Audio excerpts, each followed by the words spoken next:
해주시겠습니다.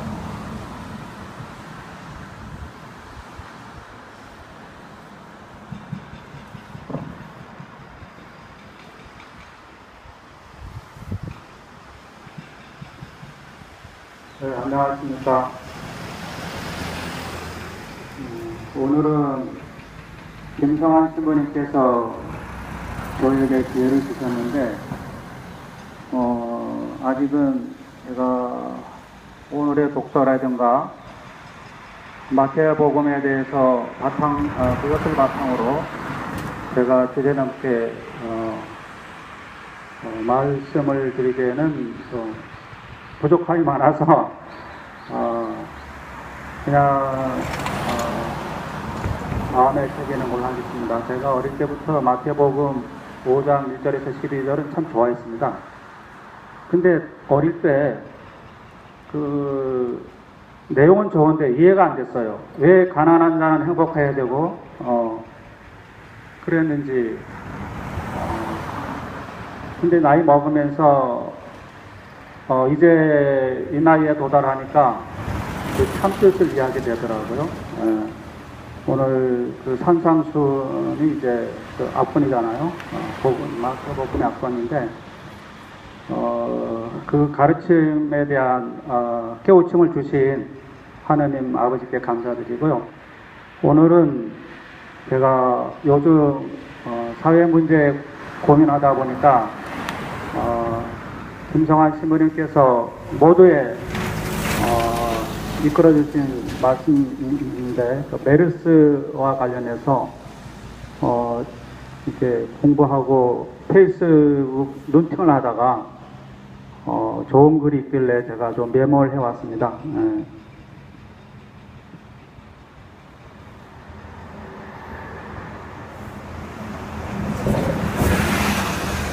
다소 길입니다. 요즘 TV, 라디오, 신문이 모두 메르스로 발표해서 공포의 시기가 된 것 같습니다. 결혼을 하려고 하는 신혼들이 결혼식장을 그러니까 예약을 취소하고 결혼식을 옮기려고 하는 사람도 있고, 백화점에 사람이 없다고 합니다. 그리고 대한민국의 부자 동네인 강남대로가 한산하다고 합니다. 그뿐만 아니라 우리 제주도의 관광 인구가 17%나 떨어졌다고 합니다. 지난주에. 경제적으로 미치는 영향도 크다고 봅니다. 그리고 마스크가 지금 품절이 돼서 살 수 없을 정도라고 합니다. 이게 과연 정상인지 잘못된 것인지 평범한 국민들은 잘 모릅니다. 조중동을 비롯한 신문과 그 다음에 종편 방송들이 그 과장해내는 정보에 의해서 국민들이 자꾸 헷갈리고 있는 것 같습니다. 근데 때마침 의사이신 분께서 이 사태를 분석한 글을 올리셨어요. 그래서 그분의 세 가지 문제점을 요약해서 알려드리겠습니다. 이 의사께서는 첫째, 메르스에 대한 정보가 과장됐다는 겁니다. 그리고 두 번째는 정부의 대응이 잘못됐다고 합니다. 정부의 무능한 대응. 그 다음 세 번째는 언론의 과장된 보도 형태를 지적하고 있습니다. 먼저 첫 번째, 그 메르스는 실제보다 매우 과장되었다고 합니다. 여러분 흔히 이제 메르스를 이렇게 떠올리면 치사율 40%라는 것을 다 목격했을 겁니다. 근데 이 치사율 40%라는 것은 아주 잘못된 정보라고 합니다. 사우디아라비아의 어느 폐쇄된 지역에서 발생한 사건을 일반화시킨 것이라고 합니다.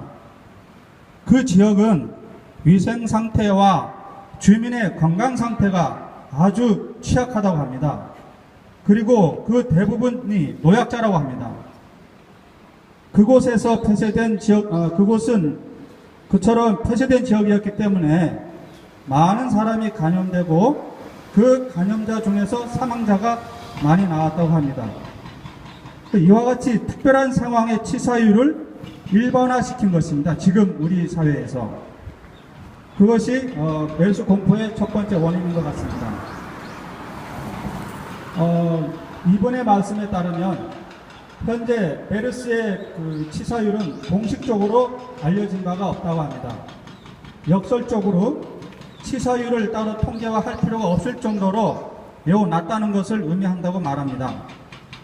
치사율이 높게 예상되는 경우에는 그 질환의 치사율을 통계해내는 경우가 많다고 합니다. 그 다음 두 번째, 박근혜 정부의 무능입니다. 그 실체를 파악하고 그에 대한 정보를 국민들에게 알리고 그에 따라 국민들이 해야 할 일을 신속히 전달하여야 하는데 그것을 하지 않았다는 겁니다. 신부님께서 말씀하신 것처럼 지금 청와대, 대통령, 보건복지부는 삼성을 보호하기 위해서 이거를 숨겼다고 합니다.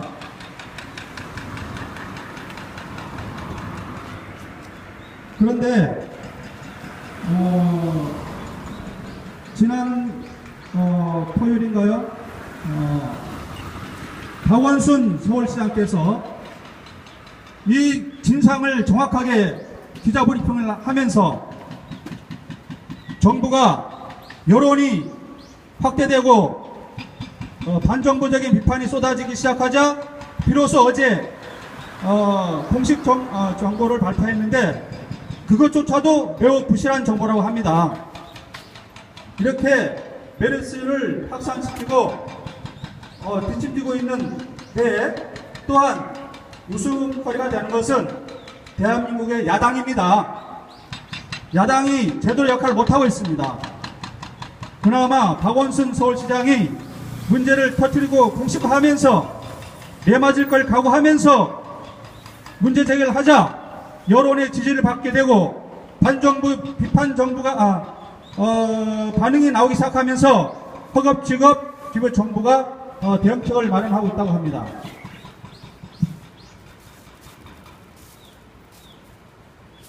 그 다음에 언론의 문제인 것 같습니다.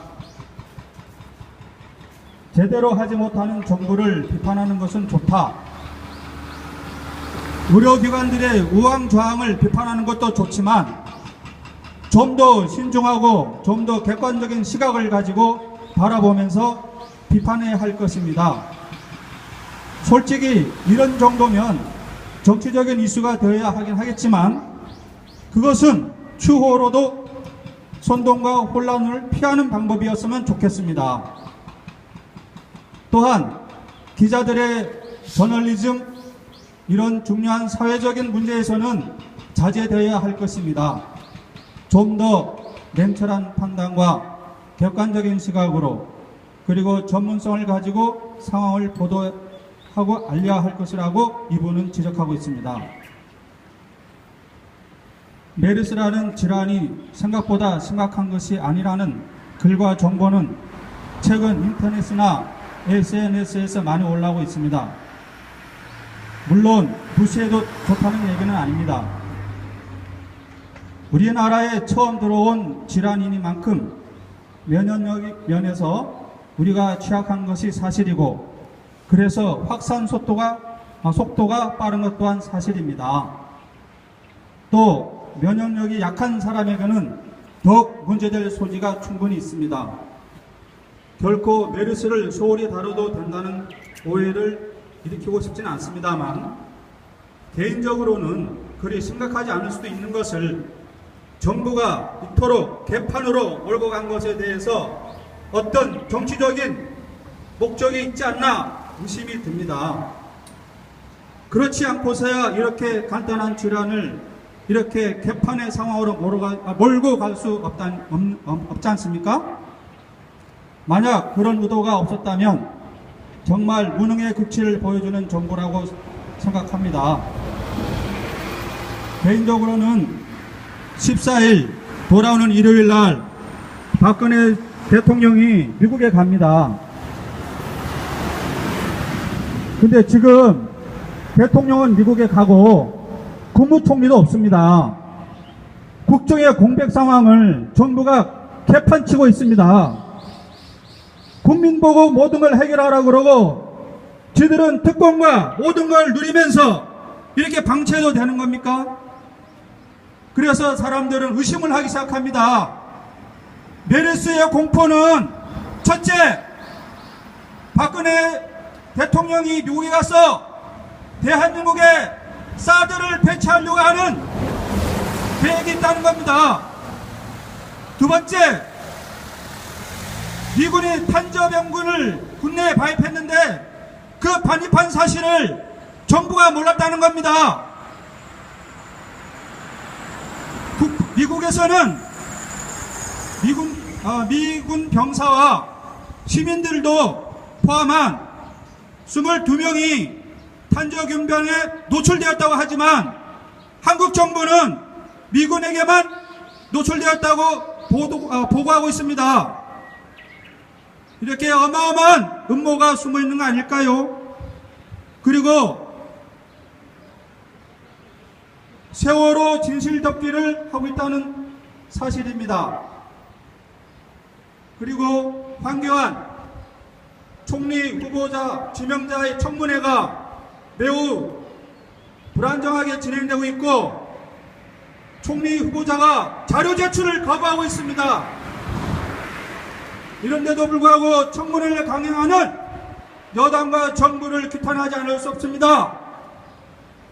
그리고 또한 성완종 부패 리스트에 오른 정치 지도자들에 대한 수사와 그 추이를 지켜보고 있는 국민들이 언론에서, 방송에서, 신문에서, 라디오에서 이 사실을 들을 수가 없습니다.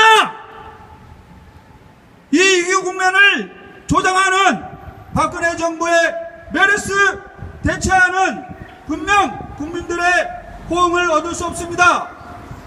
따라서 저는 오늘 이 의사의 세 가지 문제점을 우리들의 현실을 보는, 진실을 보는 눈이라고 생각하고 여러분과 함께 공유할 수 있게 된 것에 대해서 하나님 아버지 이름으로 감사드립니다. 아멘.